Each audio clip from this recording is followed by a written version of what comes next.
Good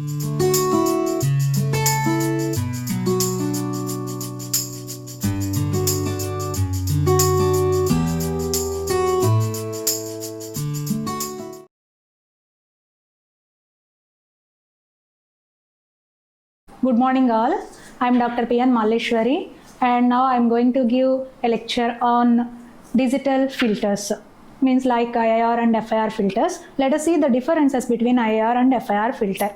Here IIR filter is nothing but infinite impulse response filter. Means the system impulse response is of infinite duration, and FIR filter means finite impulse response filter, and system impulse response is of finite duration. These two are digital filters, plays a major role in signal processing.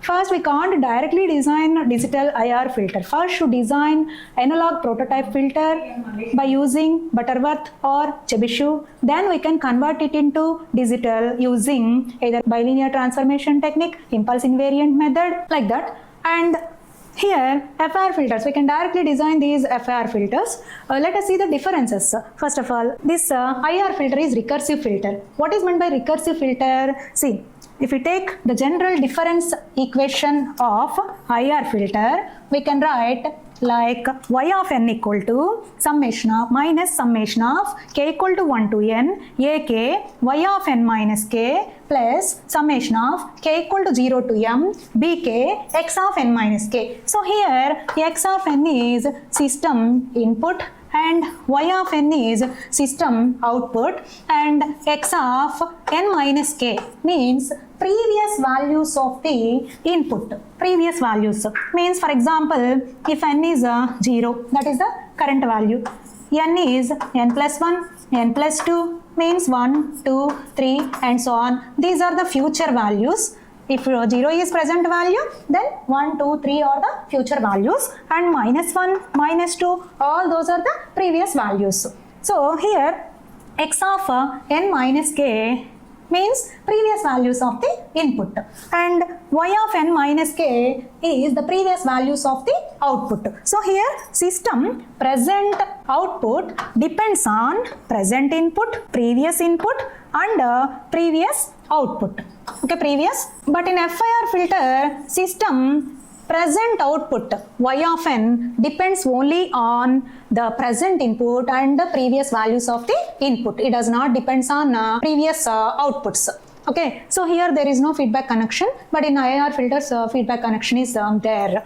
And if we apply Z transform on both sides, we'll get y of z that equal minus summation of k equal to 1 to n ak is filter coefficients, and see y of n minus k z transform is z power minus k into y of z by using time shifting property, plus summation of k equal to 0 to m bk x of n minus k z transform is z power minus k into x of z. So here what about capital N and capital M? Capital N is the order of the output and capital M is the order of the input.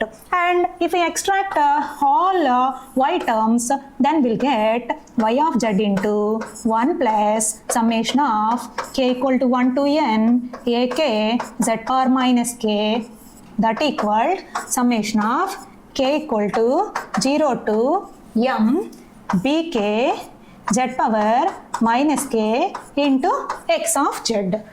Now you have to find y of z by x of z value. Let us see how to find y of z by x of z.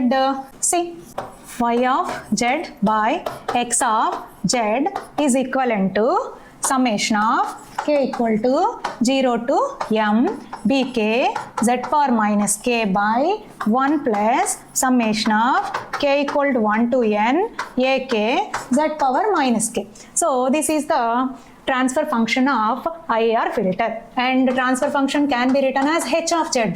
Okay, so how to define transfer function? It is the ratio of the z transform of the output to the z transform of the input. So simply we'll get summation of k equal to 0 to m bk z power minus k by 1 plus summation of k equal to 1 to n ak z power minus k. So this is the transfer function. Okay, And let us see about FIR filter transfer function. See, if we apply Z transform on both sides, we'll get y of z equal to summation of k equal to 0 to m bk x of n minus k. Z transform is z power minus k into x of z. Now find y of z by x of z value, which is equivalent to summation of k equal to 0 to m bk z power minus k. Okay, here there is no denominator coefficient. Here coefficient is only 1 and numerator values. Summation of k equal to 0 to m bk z power minus k. So here FIR filter transfer function contains only zeros and IIR filter transfer function contains both poles and zeros. That's why IIR filter is always called pole zero filter and FIR filter is called all zero filter. Let us see about the stability of two filters. Okay. I already said that IIR filter is pole zero filter because we have both poles and zeros. Okay, how to calculate the poles? H of z equal to here some numerator term divided by denominator term. Okay, like some z minus z1, okay, z minus z2 and so on by z minus p1, z minus p2 and so on. So if we equate the numerator term to 0, we'll get zeros. That is z equal to z1, z equal to z2 and so on. If we equate denominator to 0, then we'll get poles. That is z equal to p1, z equal to p2, z equal to p3 and so on. Okay. So this is the procedure to calculate the poles and zeros of the transfer function.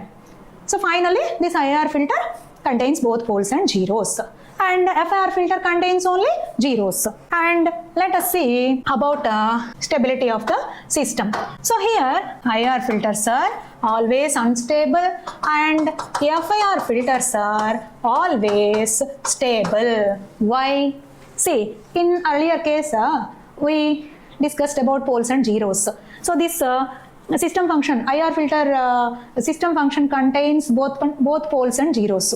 Okay, and coming to the stability, if the ROC of the system function contains the unit circle, then the system is stable. For example, if we take the impulse response of the system is 1 by 2 power n u of n. Okay, this is the impulse response and its transfer function is z by z minus 1 by 2 with ROC mod z greater than 1 by 2. So here how to plot the ROC?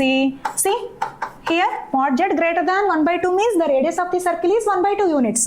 More than that, if we take the z plane, it consists of both real and imaginary parts and ROC is mod z greater than 1 by 2. This is greater than 1 by 2. Okay, according to our property, if the ROC of the system function contains the unit circle, then the system is called stable. So here unit circle means circle radius is 1 unit. Unit circle means circle radius is 1 unit. So this ROC includes the unit circle. So this system is stable. This system is stable. For example, if h of n equal to like 3 power n u of n, okay, whose transfer function is z by z minus 3 and ROC mod z greater than 3. Mod z greater than 3 means how to plot it?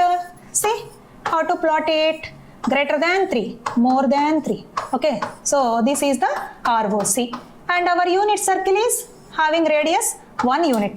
So here ROC cannot contain the unit circle. So this system is unstable. Okay, so here stability mainly depends on the poles of the transfer function. The poles of the transfer function. So here IIR filter contains both poles and zeros. That's why stability may be varied. And let us see about the FIR filter. FIR filter contains only zeros.